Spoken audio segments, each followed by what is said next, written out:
데살로니가 전서가 2장 이제 연결이 되면서 믿음의 본, 또 교회의 본이 될 수도 있고 또 성도들의 본이 될 수도 있는, 그러나 뭐 탄생한 지는 얼마 되지 않아서 연륜이라는 측면, 연륜, 또 뭐 경험, 이런 측면에서는 아주 비천한 교회예요. 이 데살로니가 교회가요. 그런 측면으로 보면 순서로 치고 또 정황으로 치면 당신들은 저쪽에 가 있어 뭐 이렇게 소리나 들어야 되는 그런 아주 경험과 연륜은 전혀 없는 그런 교회였어요. 이제 생긴 지 뭐 얼마 안 됐으니까. 그리고 바울이 개척을 해놓고 한 달 남짓 사역하고는 그냥 떠나와 버렸기 때문에 여러 가지로 좀 아쉬운 점이 많이 있죠. 생각할수록 안타까운 마음은 뭐 금할 길이 없고요. 그런데 이 믿음이라는 건 그렇지만은 않은 것 같아요. 물론 경험이라든지 역사라든지 또 노하우라든지 뭐 이런 세상적인 측면으로 보자면 데살로니가 교회는 참으로 많이 부족할 수 있는데, 오히려 데살로니가 교회에 들려오는 소식은 그런 노하우나 경험이나 시스템의 문제가 아니라 믿음이라는 측면으로 볼 땐 아무리 역사가 오래된 교회일지라도, 아무리 믿음 생활을 오래 한 성도일지라도 데살로니가 교회와 성도들을 본받을 수밖에 없게 되었다, 이렇게 얘기하고 있어요. 그러니까 데살로니가 교회는 연륜이나 경험의 문제가 아니라 본질의 문제였다는 거죠. 그래서 이 본질이 무엇인지를 그 시대에 알려주고 보여줄 수 있었던 아주 훌륭한 교회였다라는 겁니다. 물론 데살로니가 교회도 문제가 전혀 없었던 건 아니에요. 뒤에 가면 이제 데살로니가 후서를 보시면 아시겠지만 종말론에 약간 문제가 있었어요. 종말론적으로. 그거는 이제 다른 사상들이 자꾸 들어와서 또 다른 생각들을 자꾸 주입을 시키려고 그러다 보니까 영향을 받아서 잘못된 종말론을 펼쳐내는 문제도 겪긴 했지만, 어쨌든 이 교회가 시작되면서 성장 과정과 발전해가는 과정을 보면 처음 시작한 교회가 감히 연륜과 경험과 시간이 오래된 교회들에게 본을 보일 수 있었다라는 것. 지금 이제 감이라는 표현을 썼지만 그건 좀 비유적인 표현이니까 그런 표현을 쓴 겁니다. 여러분, 오늘날 교회들의 문제가 뭔가? 성도들의 문제가 뭔가? 여러분도 이렇게 생각해 보시면 일반적으로 우리 성도들이 말씀을 공식적인 자리에서 선포되는 말씀들을 받고 말씀들을 배우고 하는 이런 시간들이요, 적지는 않은 시간이에요. 새벽마다 열심히 내시는 여러분들 같은 경우는 새벽마다 오시죠. 일주일 내내. 그 다음에 수요일, 금요일 날 예배와 기도회로 모이죠.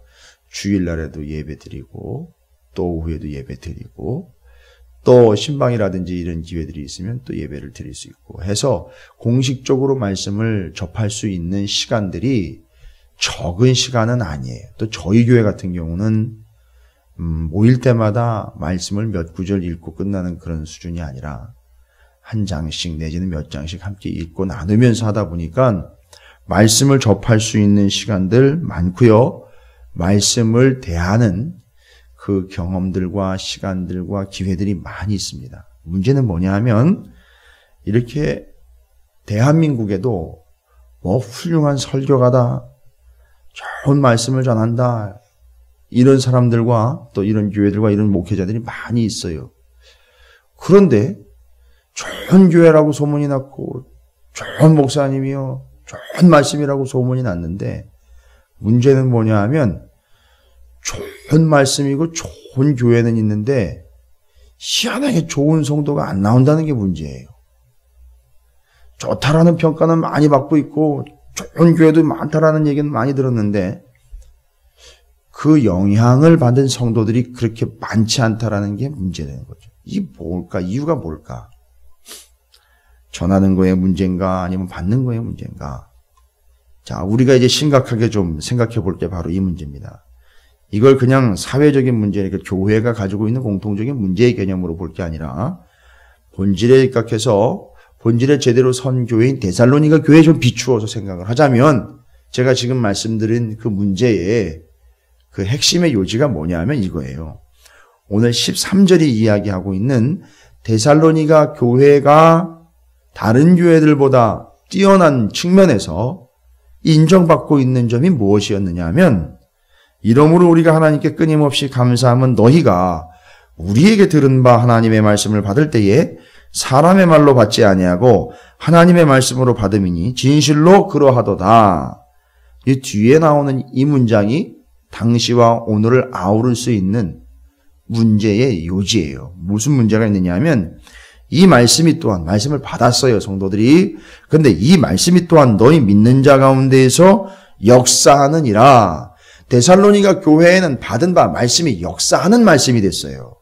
그런데 오늘날 제가 드린 말씀처럼 뭐 좋다라고 하고 연륜도 있다라고 하고 역사도 있다라고 하고 시스템도 잘 갖췄다 그러고 교회가 부흥한다 하고 하는데 여전히 그 교회 안에서 함께 신앙생활을 하고 있는 예외 없어요. 목회자가 됐던 성도가 됐던 누구든지 성도들을 목회자들 신앙이라 일컫는 모든 이들이 그 수많은 말씀을 전하기 받고 연구도 하는데 문제가 뭡니까?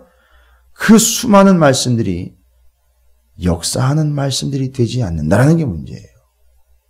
듣는 말씀, 은혜 되는 말씀, 알아듣는 말씀이라고 했는데 문제가 뭐냐 나중에 보니까 이 말씀이 역사하는 말씀이 아니더라는 거예요. 그럼 이게 뭐와 연결되는 거냐면 역사하는 말씀이 안 되면은요 역사하는 믿음이 안 된다는 거예요. 그래서 지금 사도 바울이 데살로니가 교회 특징에 제1순위로 꼽은 게 뭐냐면 이 교회 믿음, 소망, 사랑이 있었는데 그 믿음이 어떤 믿음입니까? 역사하는 믿음이라 그랬어요. 알고 봤더니 그 역사하는 믿음의 원인이 뭔가 캐냈더니만 역사하는 말씀이었다는 거예요. 이게 이 교회의 차이예요. 바울이 아무리 잘 전해도 역사하는 말씀으로 받아들이지 않았다면 역사하는 믿음은 생길 수가 없어요. 그렇죠. 바울이 또한 역사하는 말씀으로 제대로 전했어야죠. 그건 제 기본 원칙이고요. 근데 오늘날의 문제를 제가 제시했듯이 수많은 말씀들을 전하며 봤는데 이 말씀이 역사하는 말씀이 되지 않다 보니까 믿음은 여전히 역사하는 믿음이 되지 않고 있다는 거죠. 그러나 데살로니가 교회는요. 말씀이 역사하는 말씀이었다는 거예요. 그리고 그 역사하는 말씀의 열매가 뭐냐면 결론이 뭐냐면 역사하는 믿음이라는 거예요. 이게 데살로니가 교회의 가장 핵심적인 특징이에요. 아주 중요한 근거입니다. 그럼 여러분 역사하는 말씀이 되는 중요한 조건이 뭔가? 다른 거 없습니다. 그 말씀이 역사하는 말씀이 되려면 내게 역사요 교회의 역사하며 이 세계 열방 가운데 역사하는 말씀이 되고 전하는 이와 받는 이에게 역사하는 말씀이 된다면 이거보다 더 확실한 방법은 없는데 또 그럴 목표로 해야 되는데 역사하는 말씀이 되기 위한 제일 중요한 조건은 여러분 잊지 마시고 확인하고 새겨둬야 되는 13절에서 이야기하는 게 바로 역사하는 말씀의 제일 중요한 조건은 다른 게 아니에요. 여기 나와 있죠? 너희가 우리의 들은 바 하나님의 말씀을 받을 때에 그죠? 하나님 말씀 받을 때 어떻게 받았다 그랬죠? 예, 사람의 말로 받지 않고 하나님의 말씀으로 받았다는 거예요. 이건 받는 자들에게만 이야기하는 게 아니고요. 제일 중요한 데살로니가 교회의 입장에서 얘기했을 때 성도들이 하나님의 말씀으로 받았다라는 거죠. 제일 첫 번째 원칙은 하나님의 말씀을 전하는 게가 있어야 돼요. 사람의 말로 전하는 게 아니라 하나님의 말씀으로 전하. 사도 바울과 선교팀 일행이 온전하게 전해놓은 것을 하나님의 말씀을 전한 것을 데살로니가 교회 성도들이 어떻게 받았다고요? 사람의 말로 바울의 말이나 유대인들이 유대교를 지켜내기 위해서 변명하고 수를 써서 전하는 그런 말씀들이 아니라 하나님의 말씀으로 전한 말씀을 이 데살로니가 교회 성도들은 하나님의 말씀으로 받았다는 거예요. 그 결과가 뭐냐 하면 이 말씀이 역사하는 말씀이 됐다는 거예요. 그래서 그게 결론적으로 어떻게 됩니까? 역사하는 믿음이 됐다는 거죠. 그럼 역사하는 믿음은 뭡니까? 설명드렸죠? 역사하는 믿음, 힘력자 1사자 쓸 수 있어요. 힘써서 일하고 힘써서 그렇게 실제로 한다는 거예요. 그게 역사하는 믿음이에요. 그럼 그 역사하는 믿음은 어디로부터 온 겁니까? 역사하는 말씀으로부터 온 겁니까? 그 역사하는 말씀은 하나님의 말씀으로 받았기 때문에 온 거예요. 그러니까 지금 역사하는 믿음이라는 것은 뭐냐 하면 하나님의 말씀대로 사는 믿음을 이야기하는 거예요. 다른 거 아니에요. 자기가 감동받은 대로 아니고요. 하나님의 말씀을 받은 그대로 고스란히 옮겨놓는 것. 그대로 살아내는 거.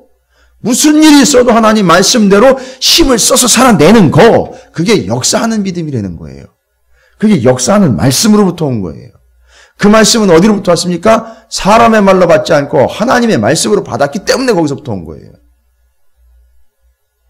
말씀을 전하는 목사와 말씀을 전하는 자들을 하나님처럼 받아들이라는 게 아니에요. 하나님이 선포되는 말씀들을 하나님의 말씀으로 받아야 되는 거예요. 제일 중요한 건 이렇게 여러분에게 제가 말씀드리지만 제일 중요한 건 전하는 이가 제대로 하나님의 말씀으로 전하지 않는다는 심각한 문제 속에서 전하는 이가 제대로 똑바로 전해야 되는 게 제1 원칙이긴 해요. 맨날 세상 이야기나 갖다 전하고 우스갯소리나 늘어놓고 거짓말이나 해야 되고 이게 뭔 하나님의 말씀입니까? 전하기를 그렇게 하나님의 말씀으로 전하지 않는데 어떻게 성도들이 하나님의 말씀으로 받을 수 있어요? 목숨 걸고 전하는 이가 먼저 하나님의 말씀으로 전해야죠. 누구처럼요? 사도 바울과 선교팀이랑 목숨 걸고 전한 거 아닙니까? 회당에서 맞아 죽을 각오하고 전한 거 아니에요. 하나님의 말씀이기 때문에 그렇게 전한 겁니다. 근데 이걸 데살로니가 교회 성도들은 정말 목숨 걸고 받았어요. 하나님의 말씀으로 받았습니다. 그랬더니 역사하는 말씀, 역사하는 믿음이 되더라는 거죠. 잊지 마십시오. 역사하는 말씀, 역사하는 믿음까지 가기 위하여 하나님의 말씀으로 받아야 됩니다. 성경에 사람의 말이 아닌 하나님의 말씀으로 하나님의 말씀인 성경 말씀을 받는다는 건 어떻게 받는 거를 이야기하는지 성경이요. 특별히 구약 성경에 보면 하나님 말씀을 받는 하나님의 말씀으로 받는 자세들의 은혜스러운 모습들이 아주 눈에 선하게 기록되어 있는 말씀들이 있어요. 하나님의 말씀으로 받는 것 어떻게 하는 걸 하나님의 말씀처럼 이렇게 하나님의 말씀으로 받는 거냐. 이 말씀이 선포될 때, 이 말씀을 읽을 때, 연구할 때, 받아들일 때 어떻게 하는 게 하나님 말씀으로 받아들이는 거냐. 제일 먼저 욥기서 23장 12절에 보니까 말씀을 하나님의 말씀으로 받는 자세예요. 이렇게 모습이 이렇게 그려지는데 욥기 23장 12절에 내가 그의 입술의 명령을 어기지 아니하고 정한 음식보다 그의 입의 말씀을 귀히 여겼도다라는 거예요. 여러분, 목사의 말을 귀히 여기는 게 아니라 전하여 통하여 선포되는 하나님의 말씀을 하나님의 말씀으로 사람의 말로 받지 않고 하나님의 말씀으로 받는 첫 번째 누구도 부인할 수 없는 자세는 뭐냐면 명령처럼 여겨 어기지 않는 것인데 왜 그런 줄 아십니까? 그 하나님의 말씀을 귀히 여겼기 때문이다라고 이야기하고 있어요. 제일 첫 번째 사람의 말로 받지 않고 하나님의 말씀으로 받는다는 것은 뭐라고요? 하나님의 말씀을 귀히 여기는 거예요. 여러분에게 그런 자세가 있는지 한번 돌아보십시오. 제게도 그런 자세가 있는지 돌아봐야 됩니다. 제가 예전에 시골에서 목회를 할 때 그 당시 감리사님이었는데 회의 때문에 감리사님 교회에 사택에 자주 갔었어요. 그럼 이 감리사님은 테이블 위에 항상 성경책을 올려놓고는 회의 때에도 또 필요할 때도 있어요. 성경 말씀을 또 찾아야 될 때도 있고 이랬기 때문에 항상 올려놨는데 사모님이 잘 모르고 가끔씩 성경책 위에다가 뭘 이렇게 물건이라든지 이런 거 올려놓을 때가 있어요. 그러면 이 감리사님이 갑자기 화를 버럭 내려요. 왜 성경책 위에다가 뭘 올려놓냐고. 물론 이제 성경책 자체를 그렇게 존귀히 여긴다는 개념이 아니라 저는 그때 참 연세 드신 어르신이지만 그 말씀을 수많이 전해 오시면서 경험도 있으실 거 아니에요? 그래서 저는 그때 그 모습이 하나님 말씀을 이렇게 귀히 여기는 모습이다라고 받아들였어요. 오해 없이 받아들였어요. 그렇죠. 하나님의 말씀을 귀히 받아야죠. 왜요? 하나님의 말씀이 사람의 말이라면 적당한 자세로 적당하게 받으면 돼요. 예의껏 받으면 됩니다. 여러분, 근데 하나님 말씀을 예의껏 받는 겁니까? 아니요. 목숨 걸고 받아야 되는 거예요. 침상에 있는 이는요, 자기가 죽기 전에 받습니다라는 각오로 받아야 되는 거예요. 죽을 때까지 받겠습니다라는 각오로 받는 거예요. 그러니까 하나님 말씀은 이렇게 하나님의 말씀을 받는 자들이 귀히 여김으로 받아야 되는 거예요. 그러니까 예배 시간에나 이럴 때 보면 하나님의 말씀이 선포되는 자리에 이게 하나님의 말씀인지 사람의 말인지 받는 이들을 보면 알 수 있어요. 그거는 영락없는 사실이에요. 그래서 욥기서가 이야기하는 것처럼 어기지 않고 됐던 거죠. 하나님 말씀은 어기지 않게 됐는데 왜? 이게 하나님의 말씀을 너무 귀히 여긴 바 어기지 않게 된 거죠. 자, 그래서 사람의 말로가 아닌 하나님의 말씀으로 받는 자세는 뭐라 해도 누가 뭐라 해도 그 말씀을 귀히 여기는 거예요. 소중히 여기. 내가 이때가 아니면 언제 하나님 말씀을 들을 수 있느냐.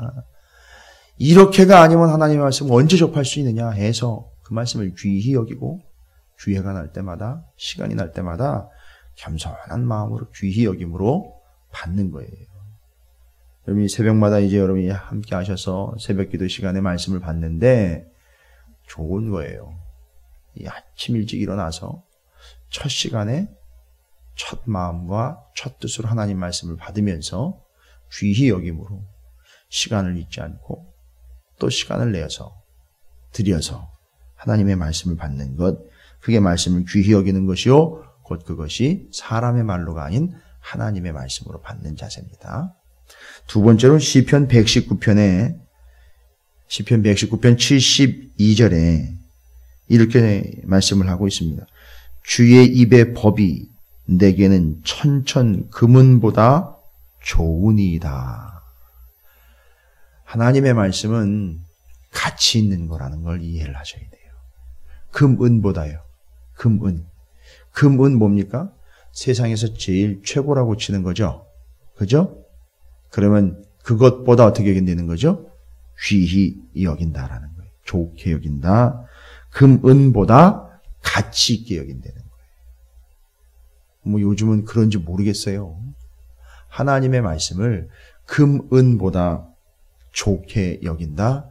가치를 더 둔다라는 얘기예요. 하나님의 말씀이요. 뭔 얘기입니까? 말씀 때문에 손해보는 일이 있더라도 어떻게 해야 된다는 거죠?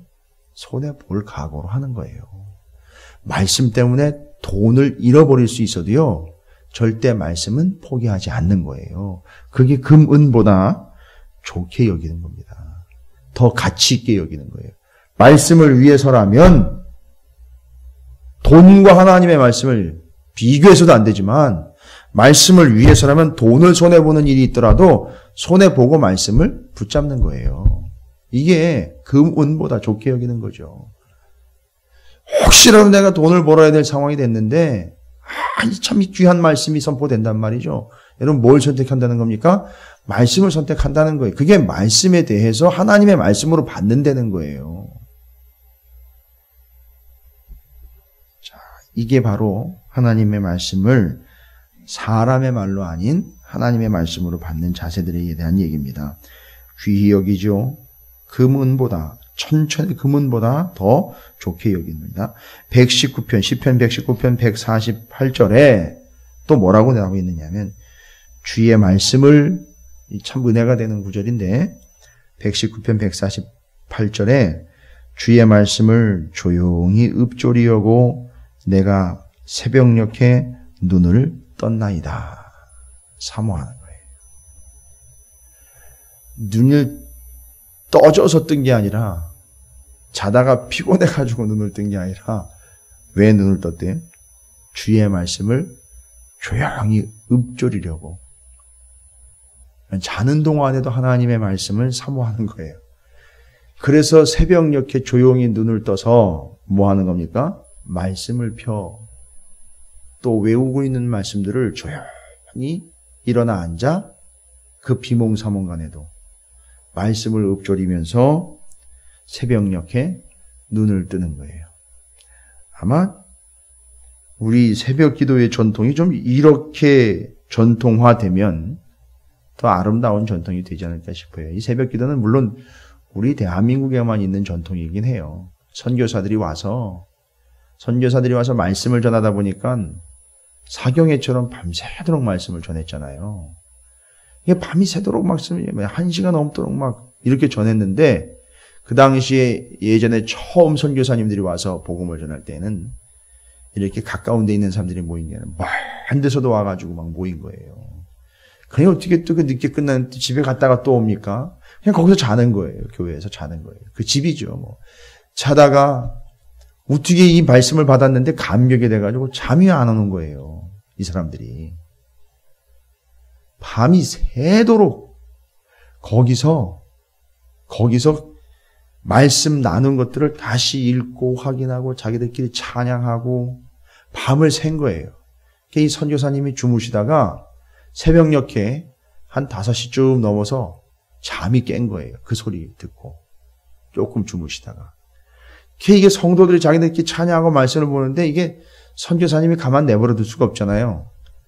그러니까 안 되겠다 싶으니까 나가가지고 다시 예배를 인도를 한 거예요. 그게 이제 철야와 새벽의 전통이 돼버린 거예요. 우리 교회, 대한민국에. 그게 대한민국에만 있는 전통이에요. 그 새벽까지 또 그 새벽에 일어나가지고 하나님의 말씀을 조용히 읊조리려고 눈을 떴다라는 이 시편 기자의 고백이 참 얼마나 아름답고 은혜스러운지. 여러분 이 시간이 잠을 읊조리는 시간인데 원래는 그죠? 말씀을 읊조리는 새벽 시간이 됐다라는 게 이게 바로 하나님의 말씀을 받는 거예요. 사람의 말로 받지 않고 하나님의 말씀으로 받는 거예요. 뭐 여러 가지 구절들이 있지만 귀히 여기며 금은보다 좋게 여기며 새벽에 일찍 일어나 눈을 떠 그 하나님의 말씀을 읊조리기 위해서 잠을 줄여가며 하나님의 말씀에 관심을 갖는 것. 이게 사람의 말로 받지 않고 하나님의 말씀으로 받는 자세들에 대한 얘기예요. 그래서 하나님의 말씀으로 받았기 때문에 어떻게 됩니까? 그 말씀이 역사하는 말씀이 된다는 거예요. 결론적으로 역사하는 말씀은 어떻게 된다고요? 우리를 말씀대로 살게 한다는 거예요. 그건 우리에게 어떤 믿음입니까? 역사하는 믿음이 되는 거예요. 자, 이래서 데살로니가 교회 믿음, 소망, 사랑이 어디로부터 왔는가? 이제 규명이 됐어요. 하나님의 말씀을 받을 때에 사람의 말로 받지 않고 하나님의 말씀으로 받았다 그랬어요. 자, 그러면 이 하나님의 말씀의 결과는요. 믿음, 소망, 사랑인데 실질적으로 교회 안에 어떻게 이제 역사하는지 우리가 어제 이미 나눈 바 말씀인데 10절과 10절에 보니까 우리가 너희 믿는 자들을 향하여 어떻게 거룩하고 옳고 흠이 없이 행하였는지에 대하여 너희가 증인이요 하나님도 그러하시다. 이건 선교팀 일행들이 교회가 이렇게 되기를 바라는 마음이죠. 거룩하고 옳고 흠이 없게 되기를 바라는 건데 그러면서 뭐라고 얘기해요? 우리가 거룩하고 흠이 없고 옳게 말씀을 전했다는 거예요. 그러니까 여러분도 그렇게 돼야 된다는 걸 이야기하는 거고 12절에 보니까 이는 너희를 11절에 보니까 너희도 아는 바와 같이 우리가 너희 각 사람에게 아버지가 자기 자녀에게 하듯 권면하고 위로하고 경계하는 거예요. 자 보세요. 그 10절에 거룩, 옳고 흠이 없음. 11절에 아버지가 자녀에게 하듯 권면, 위로, 경계. 이 6가지라 그랬는데 이게 다 뭐에 의해서 가능하게 되는 거냐면 바로 이 하나님의 말씀에 의해서 가능하게 되는 거예요. 이제 뒤로 한번 더 여러분 생각을 펼쳐보시면 바로 성도들이 거룩하게 옳고 흠이 없이 행하게 되는 근거는 뭡니까? 하나님의 말씀을 따라 할 때에 그렇게 되는 거죠. 그 다음에 뒤에 아버지가 자녀에게 하듯 권면하는 거예요. 위로하고 권면하고 위로하고 징계하는 거죠. 경계하는 겁니다. 뭘로요? 하나님 말씀으로 하는 거예요. 그래서 13절에 그걸 정리를 해버리는 겁니다. 그리고 그것이 그 데살로니가 교회가 믿음으로 소문난 교회요. 하나님께서 믿음, 소망, 사랑의 놀라운 역사를 이룰 수 있는 근거로 사도 바울이 제시를 하고 있는 것이고 실제로 데살로니가 교회 성도들은 그렇다라는 걸 확인을 했습니다.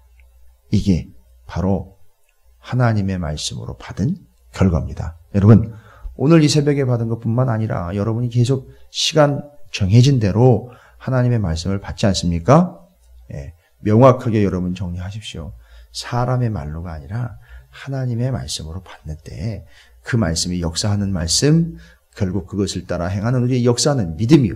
그래서 그 믿음이 역사하는 믿음, 사랑의 수고, 소망의 인내가 사람의 말로 아닌 하나님의 말씀으로 받았을 때에 생겨나는 열매와 결실이라는 거 잊지 마시고, 여러분 데살로니가 교회 성도들처럼 말씀을 받을 때에 늘 사람의 말로가 아닌 하나님의 말씀으로 받아 역사하는 말씀, 역사하는 믿음을 마음껏 누리고 펼쳐내시기를 주님의 이름으로 축원을 드립니다.